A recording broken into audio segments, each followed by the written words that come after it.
Hello and welcome, I'm Thomas Porteous and you're watching NewsX World. Let's take a look at some of the top stories this hour.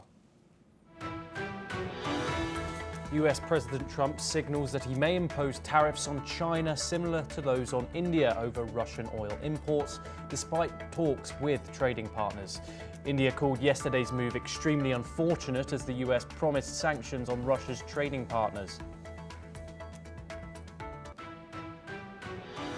President Trump expresses intent to impose a 100% tariff on semiconductors as part of his trade plan to strengthen the US market and address deficits. This comes as uncertainty looms over the industry.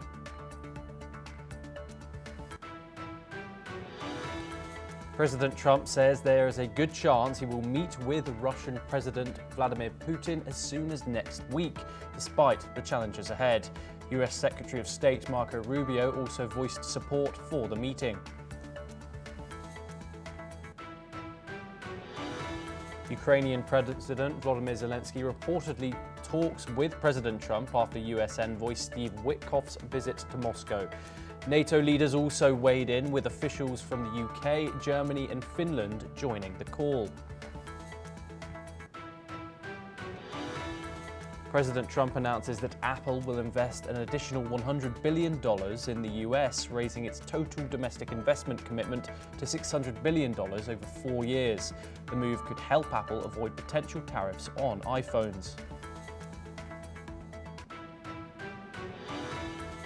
President Trump says we're not going to forget what happened following a shooting at Fort Stewart military base that left 5 troops wounded.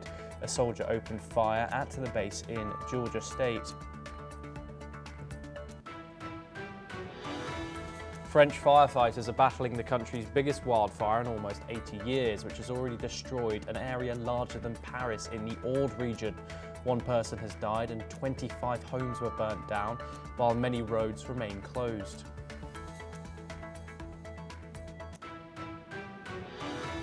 Lawyers for former Brazilian President Jair Bolsonaro have appealed his house arrest order issued earlier this week by the Supreme Court Justice Alexandra de Moraes. The appeal was submitted to the Supreme Court.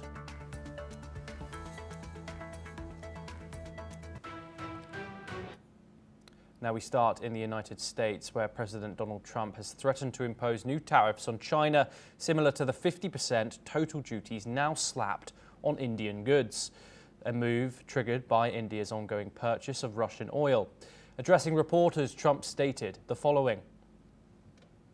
Mr. President, Indian officials have said that there are other countries that are buying Russian oil. It's okay. Like China, for instance, It's buying okay. more. Yeah. Why are you singling India out for these additional sanctions? It's only been 8 hours, so let's see what happens over the next. Sanctions You're going to see a lot more. So this is a taste of You're what's going to to see a lot more. You're going to see so much secondary sanctions. Earlier on Wednesday, the White House announced an additional 25% tariff on Indian imports, on top of an existing 25% duty. India called the move extremely unfortunate, with the Foreign Ministry condemning it as unfair and unjustified and unreasonable. India reiterated its imports from Russia are meant to ensure energy security for its 1.4 billion citizens and vowed to take all necessary actions to protect national interests. We're now joined by 2 guests to discuss this. We're joined by Jim Rice, who's a professor of international law. He joins us from Vigan in the Philippines. And we're also joined by Sharad Kohli, who's an economist. He joins us from New Delhi. Thank you very much, gentlemen, for joining us on this story. Jim, I wanted to start with you. What are your thoughts on Donald Trump imposing now a total 50% tariff on Indian imports and citing the purchase of Russian oil by New Delhi in order to impose a total 50% levy on something that New Delhi considered a close friend? Thanks for having me on, Thomas. It's always good to talk to you. Before I try to answer your excellent question, I think it's important for us to understand that the United States Constitution gives Congress the authority and the power to impose tariffs. And essentially what Trump has been doing since the beginning of his administration is to usurp this power. He's been doing it under some kind of vague fig leaves, but essentially it's unconstitutional. As to why he's targeting India, it's a good question.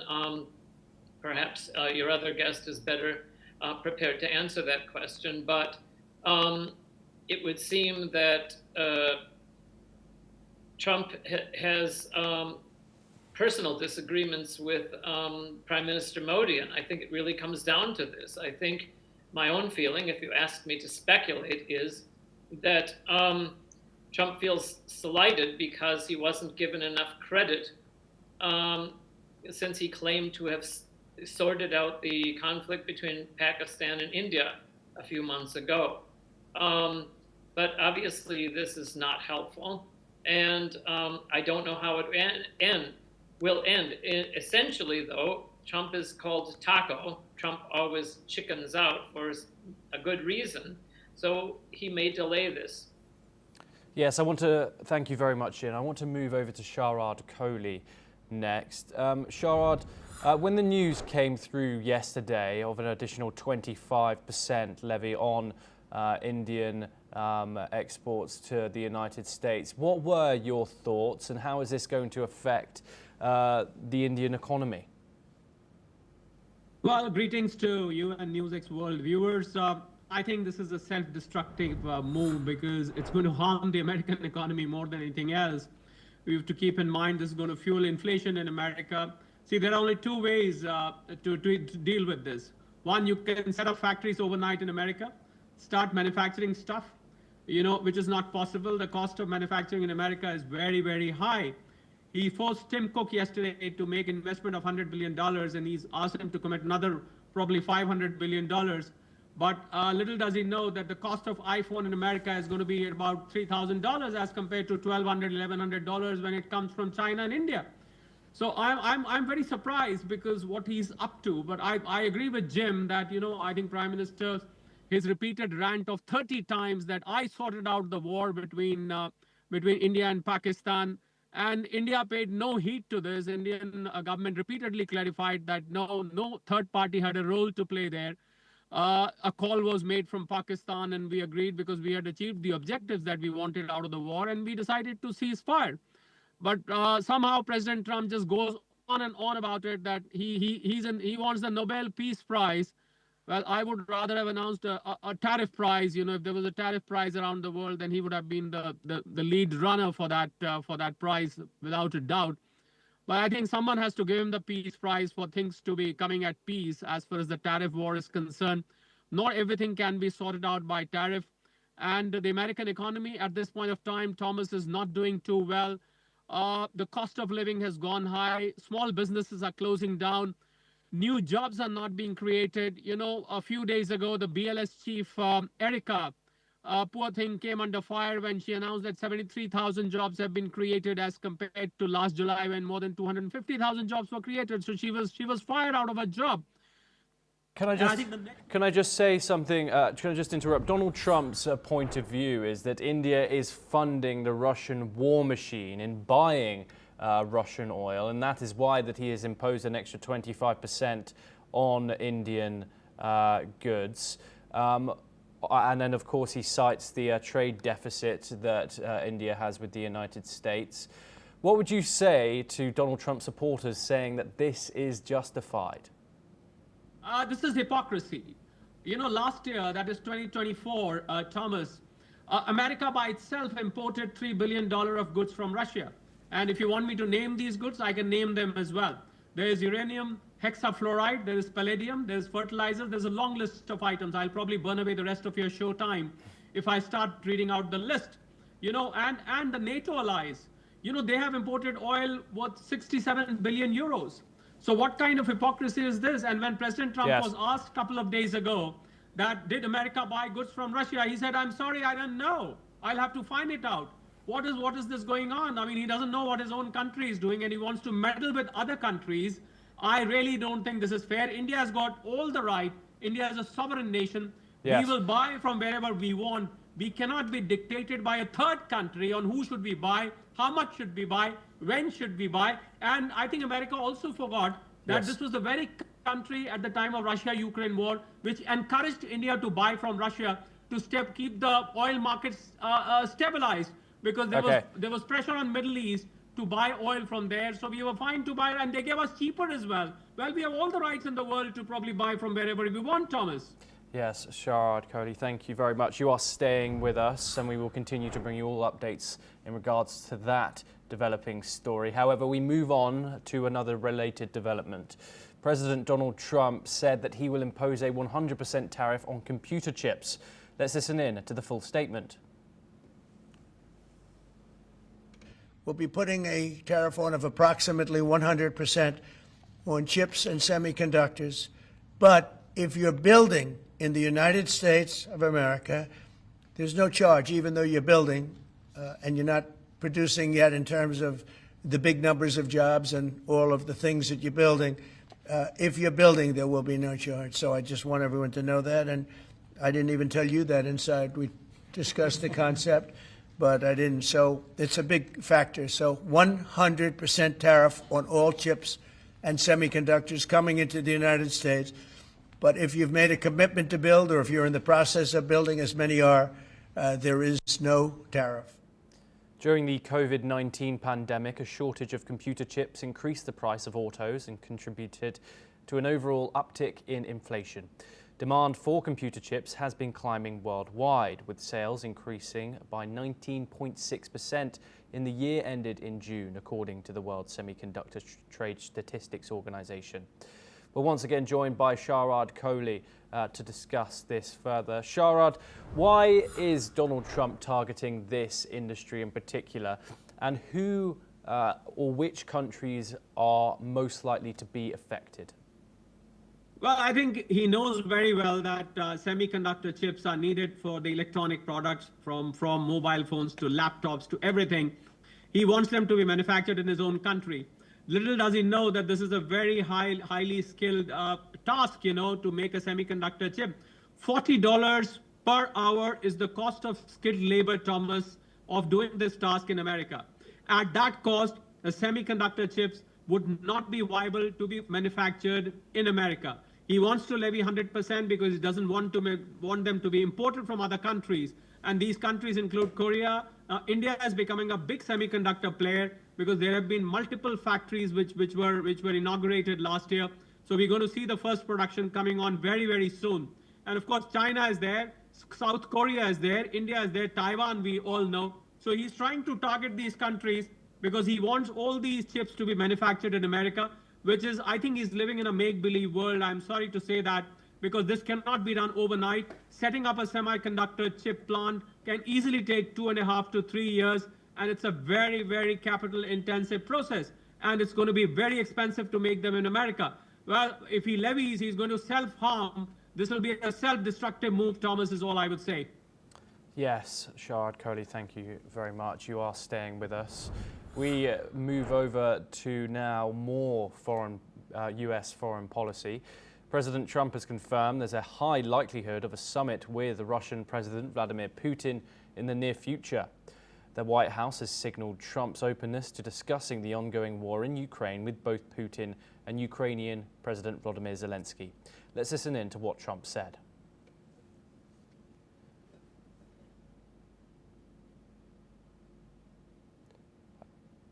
My apologies, we seem to have some technical issues. Expect that they will. And we haven't determined where, but we had some very good talks with President Putin today. And there's a very good chance that we could be ending the round, ending the end of that road. That road was long and continues to be long, but there's a good chance that there will be a meeting very soon. Meanwhile, Secretary of State Marco Rubio cautioned that considerable work remains to address the many challenges. The potential summit marks a critical moment in diplomatic efforts to resolve the conflict. Let's listen in to what Marco Rubio said. Hopefully, if things continue to progress, an opportunity will present itself very soon for the president to meet both with Vladimir Putin and with President Zelensky at some point here, hopefully in the near future. But obviously, a lot has to happen before that can occur. We're now joined by Jim Rice to discuss the ongoing Russia-Ukraine war and Donald Trump's involvement a little bit further. Jim, thank you very much, as always, for joining us. Jim, Donald Trump promised this war was going to be done in 24 hours. We're now over 6 months into Donald Trump's second tenure as president. We haven't seen much progress. Hostilities still continue to escalate. We saw a smiling Steve Witkoff greet a smiling Vladimir Putin yesterday in Moscow. Obviously, a sanctions deadline looming. What are your thoughts on Donald Trump's words about him directly meeting with the Russian president in the near future, and how you think those discussions might go? Thanks.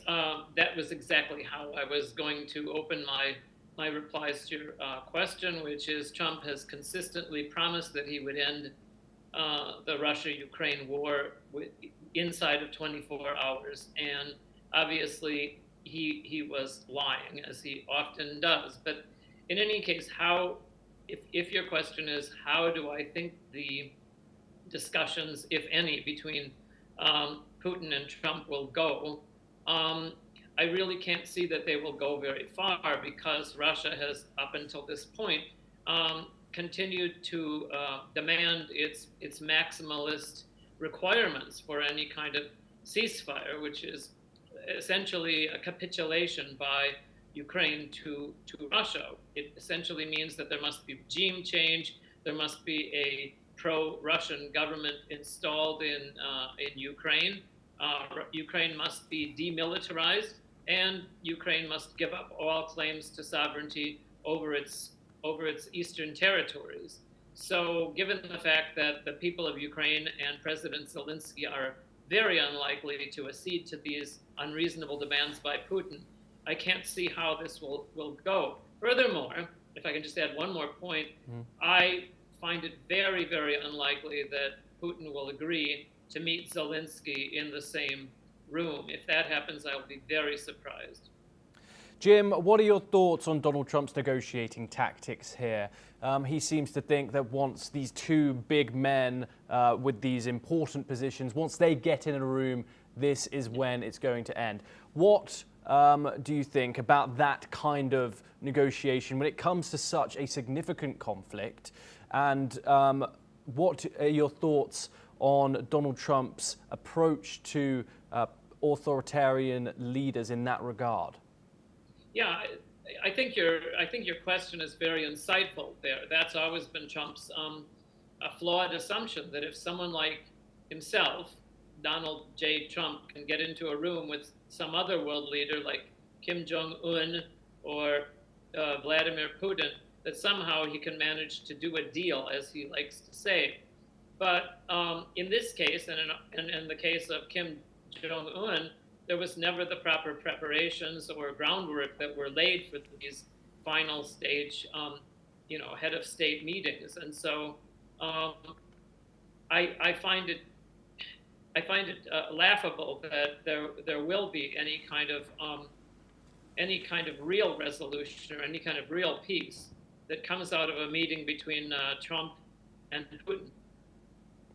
Yes, Jim, thank you very much. You are staying with us to discuss further developments. Now we move on. In a significant diplomatic development, NATO Secretary General Mark Rutte, alongside the leaders of the UK, Germany and Finland, participated in a phone call between Ukrainian President Volodymyr Zelensky and President Donald Trump. This conversation took place shortly after US Special Envoy Steve Witkoff visited Moscow for talks with Vladimir Putin.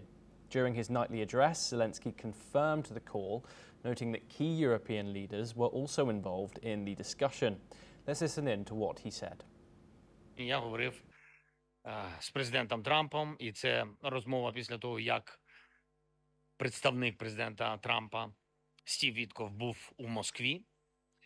Наша спільна з партнерами позиція, вона абсолютно конкретна.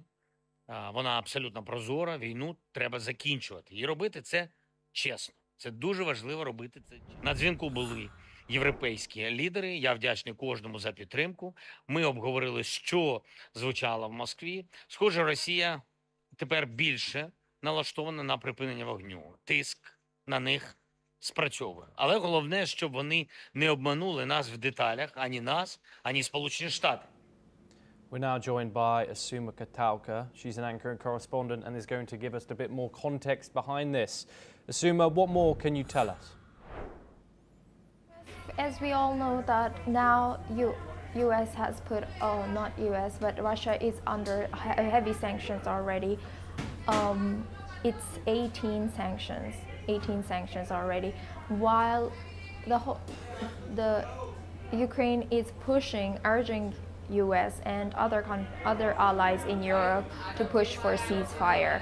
So this week, looking back 3 days ago, Tuesday, Zelensky called with U.S. President Donald Trump, and he urged for either more sanctions or he urged for and also more sanctions and urged U.S. to push for ceasefire. And then yesterday, on Wednesday, we saw that Steve Witkoff, U.S. envoy Steve Witkoff, was in Moscow for talks.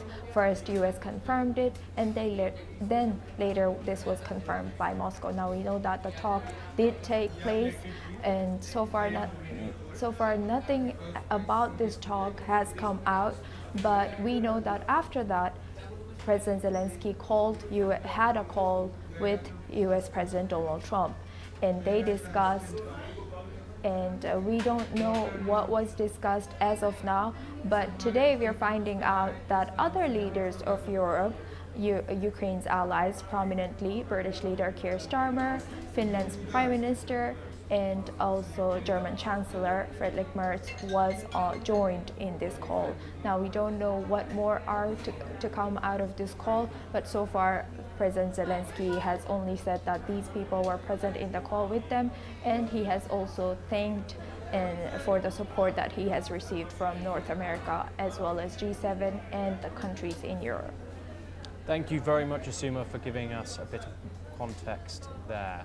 We now move on and over to the United States, where a US Army sergeant shot and wounded 5 fellow soldiers at Fort Stewart in Georgia yesterday. The incident took place at around 11 a.m. 3 of the victims were required surgery, but all 5 are in stable condition and expected to recover. The suspect's work post involved is co-workers from his supply unit in the 2nd Armoured Brigade combat team. Let's now listen to how the situation was handled at Fort Stewart yesterday from Brigadier General John Lubas. Our wounded soldiers were initially evacuated to Wynn Army Community Hospital right here on Fort Stewart. All arrived in stable condition, and 3 of the 5 required surgical intervention. 2 have been transported to Memorial Hospital in Savannah, Georgia for additional care. The general also reported that the suspect was a 28-year-old and his name was Cornelius Radford. He was quickly subdued by nearby soldiers and taken into custody. A motive has not yet been identified. Let's listen into the details that the general shared on the suspect. We have identified the alleged shooter as Sergeant Cornelius Radford, an automated logistics sergeant assigned to 2nd Brigade Combat Team. Sergeant Radford has not previously deployed to combat. Sergeant Radford has been interviewed by the Army Criminal Investigation Division and is currently in pretrial confinement, awaiting a charging decision by the Office of the Special Trial Counsel. Radford used a personal handgun. He had no prior combat deployment, but the base went into lockdown. But officials say there is no threat to the surrounding community. Radford does, however, remain in custody as charges are being finalized. Following the incident, the US president also addressed the situation in his daily briefing at the Oval Office. He's now in custody, and the Army Criminal Investigation Division is on site to ensure that the perpetrator of this atrocity, which is exactly what it is, will be prosecuted to the fullest extent of the law. The entire nation is praying for the victims and their families, and hopefully they'll fully recover. We're now joined by Jim Rice once again to discuss this situation further. Jim, how common are these types of incidents in the United States, and what does it say about security, about mental health in the United States military services? Well, as far as I understand, these shooting incidents within the military on military bases are rare. I mean, I can think of one case involving an individual who was acting on a kind of a political motives, a long time ago, more than a decade ago. But again, the military keeps very close tabs on firearms. And it was interesting to note from your piece that the weapon that was used in this shooting was a gun privately owned by the suspect. So I would say these incidents are rare, but I would agree with your point that the U.S. service members are under a lot of pressure. And again, I'm only relieved that nobody died in this incident, and I agree with the president that I hope that they recover as soon as possible. Yes, Jim Rice, as always, thank you very much, and a pleasure to have you on the programme. We will, of course, bring you all updates in regard to that developing situation over in Georgia in the United States. However, that's all that we have time for this hour, and we will continue to bring you more news updates from the United States and the rest of the world. Thank you for joining us.